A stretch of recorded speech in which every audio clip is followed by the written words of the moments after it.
자, 오늘은 떠나가라, 떠나가라라는 제목을 가지고 함께 말씀을 나누도록 하겠습니다. 자, 떠나가라. 어디를 떠나고 또 어디로 가야 하는지 우리가 오늘 본문 말씀을 통해서 함께 은혜를 나누려고 합니다. 자, 우리가 그전 말씀에 살펴봤듯이 세상 나라는요, 이미 시작이 됐습니다. 세상 나라가 시작이 될 뿐만 아니라 그 영향력은 정말 이루 말할 수 없이 정말 점점 더 강성해지고 있다는 것을 우리가 살펴봤었습니다. 그래서 세상 나라는 나라가 만들어지기 위해서 필요한 조건이었죠. 우리가 국민이 있어야 되고 주권이 있어야 되고 영토가 있어야 된다고 했었어요. 그래서 이것들이 전부 다 이미 다 형성되어 있는 상태였었습니다. 세상 나라는 니므롯 왕, 그 니므롯을 통해 중심으로 해서 세상 나라는 이미 시작이 되었고 그 영향력은 계속 퍼져나가고 있습니다. 자, 그렇다면 우리가 하나님의 나라는 어떻게 하고 있다고 그랬어요? 우리가 지난주에 살펴봤지만 하나님의 나라는 너무 느리다는 거죠. 이제 국민을 만들고 있는 거예요. 이제 국민을 만드시는데 우리가 생각했을 때 세상은 점점 더 빨리 진행되고 더 진화가 일어나고 변화가 정말 빨리 이루어져 가고 있는데 그러면 하나님의 나라는 그에 비해서는 너무나 느리다고 하는 거예요. 하나님의 역사하심이 너무 느리다. 그런데 그 와중에 지금 아브라함의 아내 사레 같은 경우는 자식이 없다고 그랬잖아요. 자식도 없어요. 국민을 만드셔야 되는데 아니 자식도 없는 그런 상황인 겁니다. 그러면 하나님 도대체 어떻게 하시려고 그러십니까? 우리가 되물을 수 있잖아요. 그런데 하나님은 하나님의 방법대로 그리고 계획대로 움직이신다고 하셨습니다. 세상의 속도에 맞춰서 하나님이 나도 빨리 움직여야 되겠네 하고 이렇게 움직이시는 분이 아니시는 거죠. 주변이 어떻든 환경이 어떻든 세상이 어떻게 돌아가든 그거하고는 상관없이 하나님은 하나님의 방법대로 하나님의 속도에 따라서 하나님의 계획 따라서 움직이신다고 하는 것을 우리는 알게 됐었어요. 우리가 조급한다 그래도 하나님 우리가 너무나 급한 마음을 계속 토로한다 할지라도 하나님께서 우리의 마음이 그렇게 조급한다 할지라도 거기에 반응하지 않으시고 하나님의 계획대로 움직이신다고 하셨어요. 그것이 우리가 뭐라 그랬습니까? 하나님의 섭리라고 말씀을 드렸어요. 하나님의 섭리는 우리의 계획 속에는 없습니다. 우리가 생각하고 우리가 계산하고 하는 어떤 계획에는 없는 것이죠. 오직 하나님께만 가지고 있는 그 계획과 섭리가 있다고 하는 사실인 거예요. 그것이 우리가 지난주에 살펴봤던 하나님의 섭리였었습니다. 자, 그러면 하나님의 섭리라고 하셨는데, 자, 그러면 이제 어떻게 그 섭리를 이루어 가시는가? 오늘 본문 말씀에서는요, 아브라함을 하나님께서 부르십니다. 이제 하나님의 섭리, 하나님의 일하심을 우리가 이제 그 시작을 알리듯이 이 한 사람 아브라함을 하나님께서는 부르십니다. 하나님께서 아브라함을 부르셔서 하나님께서 약속하신 것들을 그리고 하나님께서 비전으로 보여주셨던 것들을 하나님은 어떻게 하나님의 방법으로 이루어 가시는가 그것을 우리가 차근차근히 살펴보려고 합니다. 하나님께서 아브라함을 부르셨어요. 자, 12장 1절을 한번 보시기 바랍니다. 여호와께서 아브라함에게 이르시되 너는 너의 고향과 친척과 아버지의 집을 떠나 내가 내게 보여줄 땅으로 가라. 하나님께서 아브라함을 부르셨습니다. 자, 아브라함은 누구였었어요? 우리가 그 전에 셈의 족보를 우리가 본 적이 있었습니다. 노아의 아들이었었죠. 첫 번째 장자였었던 셈. 이 셈의 족보를 통해서 우리가 누구를 드러냈냐면 데라라고 하는 사람 혹시 기억나시나요? 데라라고 하는 사람을 또 이렇게 등장시켰습니다. 그리고 데라의 족보를 통해서 우리가 누구를 살펴봤냐면 아브라함을 등장시켰단 말이죠. 이 아브라함은요, 하나님의 언약의 계승자로서 사용을 받게 되는 겁니다. 아브라함의 언약의 계승자로서 이 아브라함을 하나님께서 선택하셔서 그 아브라함에게 무엇을 주시냐면 비전을 주시는 거예요. 하나님의 생각을 주시고요. 하나님의 마음을 주시고 하나님의 약속을 이 언약의 계승자인 아브라함에게 주시는 것을 보게 됩니다. 그 내용이 무엇이냐면 2절과 3절에 보면 나와 있습니다. 2절과 3절 우리 한번 보도록 할게요. 내가 너로 큰 민족을 이루고, 아브라함에게 이런 비전을 주신 거예요. 큰 민족을 이루고 내게 복을 주어서 내 이름을 창대하게 하겠다. 그리고 너는 복이 될지라. 그리고 3절을 계속 한번 보시면 너를 축복하는 자에게는 내가 복을 내리고 너를 저주하는 자에게는 내가 저주하리니 땅의 모든 족속이 너로 말미암아 복을 얻을 것이라 하신지라. 아브라함에게 주신 그 비전과 약속이 어떤 것이에요? 아브라함은 복의 근원으로 하나님께서는 선택하셨다고 하는 사실입니다. 복의 근원이에요. 복의 출발점입니다. 그러니까 아브라함을 만나면요, 그 아브라함에게 주어진 그 복이 그 사람에게 흘러가게 돼 있는 거예요. 그리고 심지어는 아브라함을 보고 저주를 하거나 했었을 때는 그 저주가 그 사람에게 간다라고 하는 것이에요. 복의 근원이 된다는 거 얼마나 감사한 일이겠습니까? 그리고 얼마나 기쁜 일이겠어요. 내가 그 복의 출발점이 된다고 하는 사실인 거예요. 이것을 그냥 선포하신 겁니다. 아브라함이 지금 상황이 어떻든, 아브라함의 지금 어떤 환경이든 이거와 상관없이 하나님께서는 이미 선포하심으로 시작하신 거예요. 아브라함에게 너는 복의 근원이다 라고 이렇게 선포를 하신 겁니다. 저와 여러분들은요, 이미 하나님께서 복의 근원으로 이미 선포를 하시고 시작하신 거예요. 출발점이 벌써부터 복의 사람으로 출발을 시키셨다고 하는 것이 너무나 중요한 사실인 겁니다. 복의 근원이 너는 복의 근원이다 라고 이제 아브라함에게 선포를 하신 거죠. 자, 그렇다고 한다면 아브라함에게 남겨져 있는 숙제가 있습니다. 복의 근원, 언약의 계승자, 하나님의 비전을 이루어가야 한 그러한 이 아브라함은 반드시 해야 할 두 가지의 숙제가 있는 것이었어요. 이 두 가지의 숙제가 무엇이냐면 이것은 단지요, 아브라함에게만 주신 그 숙제가 아니라 오늘날 우리가 살아가고 있는 우리들에게도 동일하게 주어진 숙제라고 생각하시면 됩니다.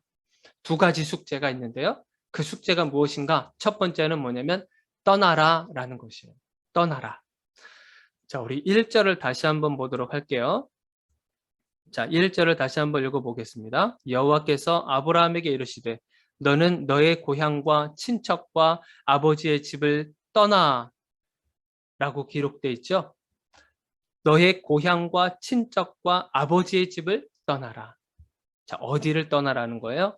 자, 바로 지금 본문에서 살펴봤던 이 고향과 친척과 아버지의 집을 떠나라고 하셨어요. 이것은요, 그냥 머뭇거려야 되는 것이 아니고 명령인 거예요. 떠나야 된다. 떠나라. 라고 하시는 거예요. 그러면 고향은 무엇을 뜻하는 것이겠습니까? 고향. 여러분들의 고향을 한번 생각해 보세요. 여러분들이 자라오고, 여러분들이 생활해 왔고, 여러분들이 사람들과 관계를 맺어왔고 했었던 모든 그런 환경들이죠. 여러분들이 자라오면서 생겨났었던 습관들도 여기에 포함이 돼요. 습관들이 자리 잡기 시작하면 어떻게 되겠습니까? 굉장히 익숙하게 된 겁니다. 익숙하면 편안하지요. 그래서 익숙하고 편안하고 어떠한 그런 불편함 없는 그런 삶의 환경들, 이런 모든 것이 고향으로 우리가 생각하면 됩니다. 이런 것을 지금 뭐라고 하시는 거예요? 떠나라고 하시는 겁니다. 고향을 떠나라. 그리고 또 어디를 떠나라고 그래요? 친척을 떠나라고 그래요. 친척. 여러분들이 친척은요, 외부적인 도움에서 떠나라고 하는 것입니다. 당시에는요, 같이 가족끼리 뭉쳐 살았죠. 그리고 친척들도 같이 모여서 살았습니다. 같이 뭉쳐서 살아야 그 안에서 서로 도움을 주고 서로 필요한 것이 있으면 빌려다 쓰기도 하고 도움을 받기도 하고 하는 그러한 삶을 살아왔단 말이죠. 그런데 친척에서부터 떠나라 라고 하시는 거예요. 이것은 뭐겠습니까? 바로 외부적인 그런 도움에서도 너희들은 떠나야 된다라고 말씀하시는 거예요. 자, 그리고 세 번째는 뭐겠습니까? 아버지의 집을 떠나라고 그래요. 아버지의 집. 자, 아버지의 집은 뭐겠습니까? 이것은 친척은 외부적인 도움이라고 한다면 아버지의 집은요, 내부적인 도움입니다. 아버지, 부모님으로부터의 어떤 도움과 이러한 것들에게서 떠나라고 하시는 거예요. 또한 그런 보호 차원에서도 있었지만 부모로부터 흘러내려오는 어떤 가족력들이 있어요. 그것이 어떤 가정은요, 폭력이 될 수 있습니다. 가정 폭력이 될 수 있어요. 부모님이 그런 폭력하고 싸우고 말로써 언행으로써 폭력하는 그것을 보면서 자녀들이 나는 아버지처럼 안 살 거야. 나는 엄마처럼 저렇게 안 살 거야 하면서도 그 모습을 닮아가고 있는 그 자신들의 모습을 발견하게 된다고 하는 사실이에요. 그리고 술과 그리고 도박과 이러한 것들에서 가족으로부터 흘러내려오는, 부모로부터 흘러내려오는 것들을 다 끊어버리고 떠나라고 이야기를 하시는 겁니다.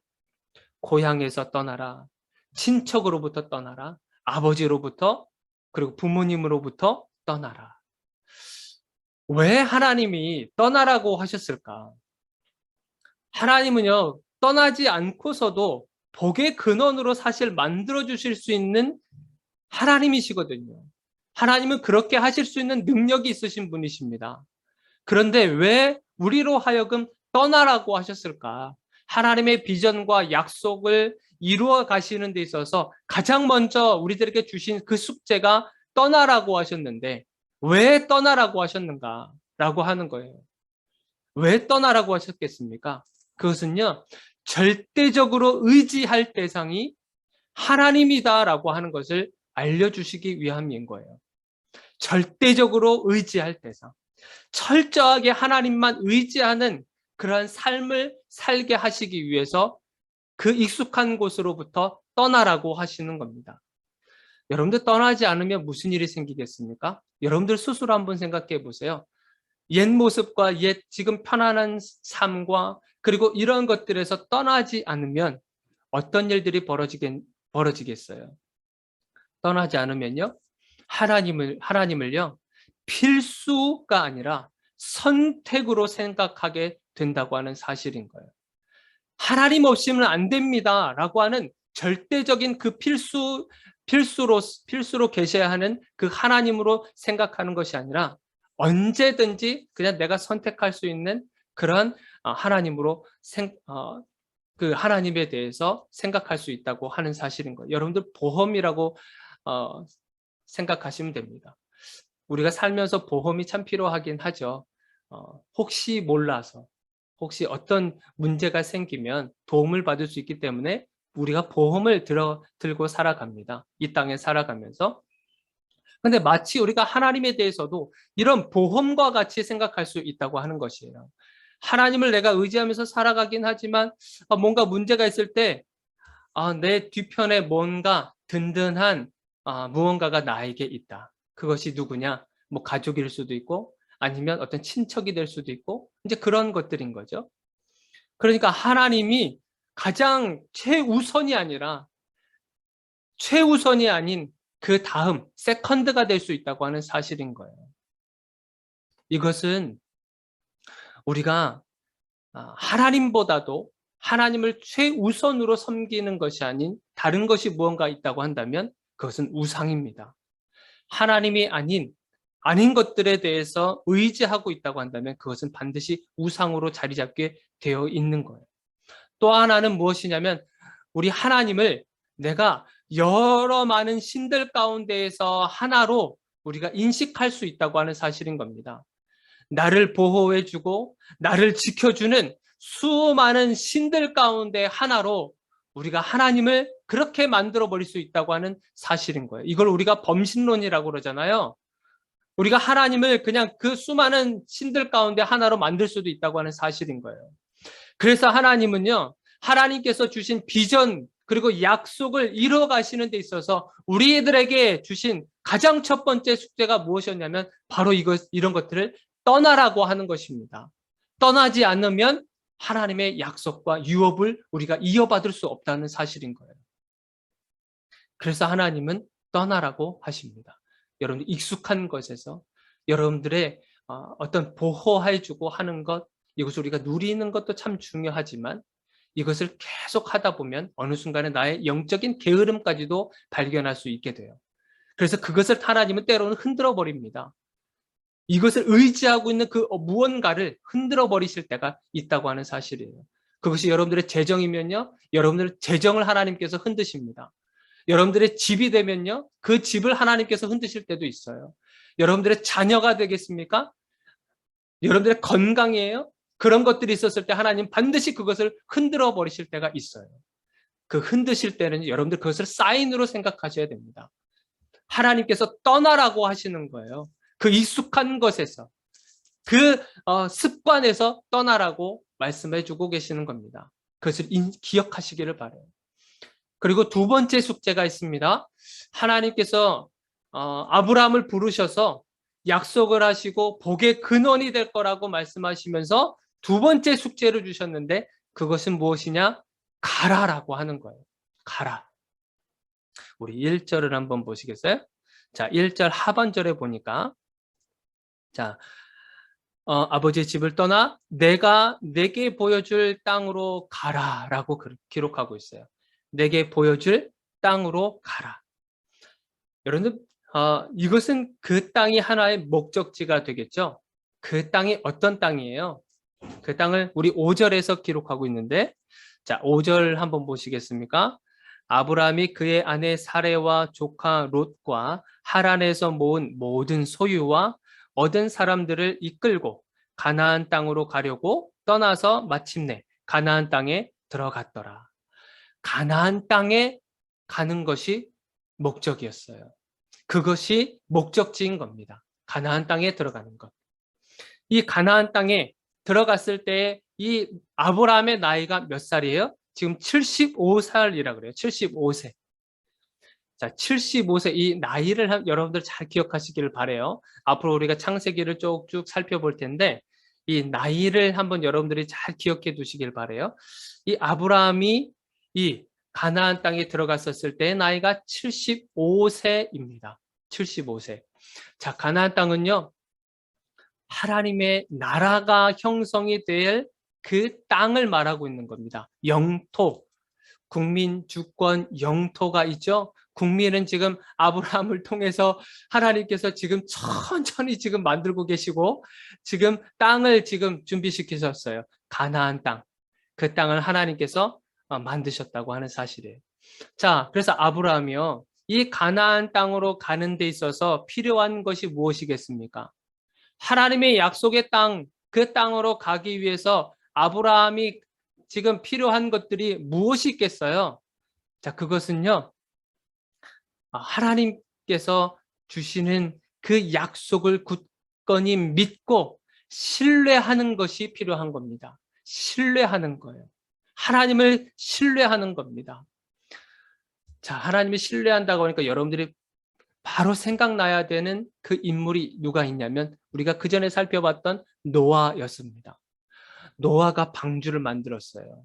그렇죠? 노아의 홍수, 세상을 하나님께서 심판하시겠다고 약속하셨기 때문에 그리고 심판을 하시는 데 있어서 방주를 만들라고 명령을 하셨습니다. 세상 사람들은 비웃었죠. 하늘을 봐라, 무슨 비가 오겠냐 하면서 노아를 그렇게 힘들고 뼈 빠지게 노아의 방주를 만들고 있는 그를 향해서 비꼬듯이 얘기하고 손가락질하고 하는 그 상황 속에서도 끝까지 그 방주를 만들어요. 그리고 그 방주 안에 들어가서도 하나님에 대한 신뢰하는 마음을 가지고 계속 그 방주 안에서 1년간이라고 하는 시간을 버텨냈어요. 방주가 그냥 천천히 흘러갔습니까? 풍랑이 일어나서 방주가 위아래로 막 출렁이는 그런 상황 속에서 두려움도 있지 않았겠습니까? 배가 부서질 것 같은 그런 두려움도 생기지 않았겠어요? 그러나 그 속에서 노아는 하나님에 대한 철저한 신뢰하는 그 마음을 가지고 끝까지 갔습니다. 그래서 방주의 문이 열리고 그곳에서 하나님 앞에 첫 번째 드려진 그 제단, 예배를 드렸단 말이죠. 감사의 예배. 하나님께서는 정말 하나님이셨습니다. 하나님의 약속이 이루어지는 것을 제가 눈으로 확인했습니다. 그것에 대한 감사의 예배를 드리지 않았겠어요? 이 아브라함도 마찬가지입니다. 가나안 땅으로 가는 데 있어서 필요한 것은요, 다른 것보다도 신뢰하는 그 마음이 가장 큰 필요한 것 중에 하나였었습니다. 하나님께서 아브라함에게 무슨 약속을 했어요? 내가 너로 큰 민족을 이루겠다. 자식이 없는데요. 내가 네 이름을 창대하게 할 것이다. 지금 아무도 없는데 복의 근원으로 삼을 것이다. 현실과는 달라요. 하나님께서 약속해 주신 그 약속과 지금 내가 처해 있는 환경을 비교해 보면 현실이 너무나도 다른 거예요. 절대로 일어날 수도 없는 하나님의 약속이 지금 내 현실을 바라보니까 그렇게 보인다고 하는 사실인 거예요. 그러나 그 현실에서 안주하지 않은 겁니다. 사라를 보세요. 사라. 이때 당시에 아브라함의 아내 이 사레가 나이가 65세예요. 그런데 자식이 없단 말이죠.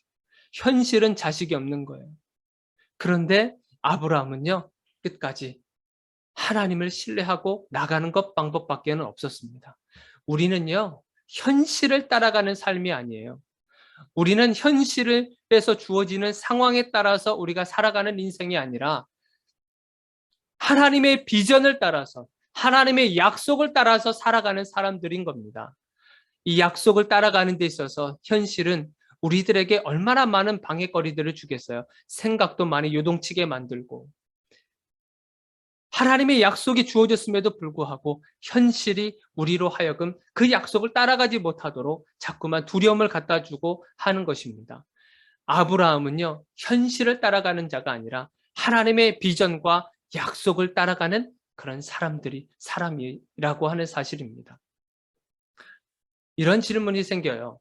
왜 하나님께서는 고향에서, 그리고 친척이 있고 아버지가 있는 그 장소에서 하나님의 약속을 지키시면 되는데, 그리고 복의 근원으로 그 가운데서 할 수도 있을 텐데 왜 하나님께서 그 고향을 떠나게 만드시고 친척을 떠나게 만들고 아버지를 떠나게 만들어서 완전히 새로운 땅, 가나안 땅이라고 하는 완전히 새로운 땅에서 하나님께서 약속을 이루어 가시냐 말입니다. 그냥 있는 그 자리에서 하시면 되는데 왜 떠나라고 하시는 겁니까? 그것은요, 우리 인간의 본성, 우리를 누가 만드셨어요? 하나님께서 만드셨어요. 하나님께서 여러분들의 머리털 숫자도 다 세고 계시는 분이십니다. 여러분의 눈동자를 보고 계시는 분이세요. 여러분들의 머리부터 발끝까지 다 하나하나 만드신 분이 우리 하나님이시란 말입니다. 그런 분이기 때문에 우리의 습성을 너무나 잘 아세요. 우리가 옛 습성으로 돌아가려고 하는 인간의 본성, 그것을 가지고 있다고 하는 것을 하나님은 알고 계시는 거예요. 자꾸만 옛 습성으로 돌아가려고 하는 인간의 본성이 있다고 하는 것입니다. 저희 가족이 하나님께서 공부를 하라고 하셔서 미국으로 이제 건너가서 이제 5년 정도를 살아가는데 너무나 힘들었던 것은 뭐냐면 자꾸만 한국에서의 생활이 떠올리게 되는 거예요. 아내는 배가 불러오고 이제 출산할 때는 얼마 남지 않았는데 의료적인 어떤 혜택을 받아야 되는데 그때 필요한 것이 어떤 메디컬 카드라고 해서 저소득층을 위해서 준비해주는 그런 카드가 있거든요. 그것을 신청을 했는데 이것이 언제나 나올지 모르는 상황인 거예요. 한국 같았으면 지금 당장에 쫓아가서 언제 나오냐 빨리 해줘라, 지금 애가 나오는데 이렇게 늦게 해줘서 되겠느냐 하면서 따지기라도 하겠지만, 이 미국에서는 관공서에서 일을 하나 보려면 정말 인내심이 필요합니다. 답답할 정도로 인내심이 필요해요. 몇 번을 찾아가도 기다려라, 언제 나오냐 물어보면 대답도 잘 안 해줘요. 그냥 기다려라, 기다리면 우편으로 갈 거다 하면서 세워라 내워라 이러고 있는 그런 미국의 현실을 보면서 너무나 괴로운 거죠. 왜냐하면 한국에서는 굉장히 빠르잖아요. 모든 것이 빨리빨리 처리가 되잖아요. 그냥 읍사무소 가든지 동사무소 가든지 어떤 관공서를 가면 그냥 그 자리에서 바로 일사천리잖아요. 조금이라도 뭔가 서비스적으로 불편이 생기면 막 뭐라고 이 직원들한테 뭐라고 얘기하고 그러잖아요. 그러면 빨리 그 일들을 처리해 주지 않습니까? 그런데 미국은 그렇지가 않더라고요. 응급실에 갔는데 이 아이가 지금 죽는 애 사는 애 하고 있는데 이 병원 관리자들은 그냥 세워라 내워라 기다리라고만 하고, 아니 애가 지금 숨도 안 쉬고 지금 죽어가고 있는데, 자 그러면서 저한테 뭐라 그런지 아십니까? 저기 앉아 있는 사람들도 다 똑같다는 거예요. 너도 저기 가서 앉아 있어라. 그러면서 제가 6시간, 7시간을 응급실에서 기다린 적이 있어요. 한국 같아서는요, 이런 일 벌어지겠습니까? 당장에 손가락질 하면서 지금 애가 죽어가는데 지금 당신 기다리라고 하는 말이 이게 무슨 말이냐고 하면서 따지고 들지 않겠습니까? 미국에서 사는데요, 한국에서의 그 그리움들이 막 밀려오는 겁니다. 버리지 못하는 거죠. 한국에서의 삶을 버리지 못하는 거예요. 미국에서 살려면 미국에서의 삶에 적응해야 되는데 적응하지도 못하는 겁니다. 마찬가지예요. 고향에서, 친척에서, 아버지 집이 있는 그 보호가 있는 그곳에서는 하나님의 약속을 이어간다는 거, 이것은 안 된다고 하는 사실을 우리 하나님께서는 알려주시는 겁니다. 만약에 그 고향에서 하나님께서 그 복의 근원으로 약속을 이어가신다면 분명히 짬뽕 신앙이 됐었을 거예요. 예습성으로 돌아가는 그런 인간의 본성을 가지고 다시 또 하나님은 그것을 깨느라고 힘드시고, 우리 인간은 그것을 안 깨려고 발버둥 치고 하는 그런 모습들이 상상이 될 것입니다. 그래서 하나님은 떠나라고 하는 것이고, 새로운 곳에서 하나님께서 약속을 이루어 가시겠다고 하는 겁니다. 그래서 누가복음 5장 38절에서 뭐라고 기록하고 있냐면, 새 포도주는 새 부대에 넣어야 할 것이라고 말씀하신 거예요. 새 포도주, 정말 신선한 그 포도주겠지 않겠습니까? 그것은 새 부대에 넣어야 된다고 하시는 그 말씀을 예수님께서 하신 겁니다. 여러분들에게 하나님께서 약속을 하시고 복의 근원으로 세우시기 위해서 우리들에게 이러한 힘듦의 과정을 겪게 하시는 겁니다. 말씀을 정리하려고 합니다. 저와 여러분들은요, 하나님의 언약의 계승자의 그 계열에 있는 사람들이에요. 하나님의 약속을 이루어갈 만한 그런 사람들이라고 하는 것입니다. 그러면 우리가 해야 될 것이 뭐겠습니까? 여러분들 떠나야 됩니다. 여러분들 이 떠나는 과정이요, 굉장히 힘들고요, 때로는 어렵기도 하고 분쟁이 일어날 수도 있고 다툼이 일어날 수도 있어요. 그런데 그곳에서 떠나야 됩니다. 떠나지 않고 그냥 갈 수도 있어요. 그냥 내 속에 그냥 그 예습성 가지고 그냥 갈 수도 있어요. 그러면 나중에 문제가 생깁니다. 하나님께 나아가는 데 있어서 그것이 걸림돌이 된다고 하는 사실이에요. 여러분들 떠날 때는요, 뒤도 돌아보지 않고 떠나야 됩니다. 그리고 떠난 후에, 그러고 나서 여러분들이 가야 되는 거예요. 그 목적지를 향해서 가야 되는 거예요. 익숙한 곳에서 떠나서 여러분들이 가야 되는 겁니다. 그래서 어디를 가느냐? 여러분들 정말 새로움을 향해서 여러분들이 가시기를 바라요. 여기서 새로움을 향해서 간다라고 하는 것은 뭐겠습니까? 믿음의 발걸음, 믿음의 첫 발을 여러분들이 내디디라고 하는 겁니다. 그 첫 발을 내딛어야 두 번째 발을 갈 수도 있고 세 번째 발도 갈 수 있는 거예요.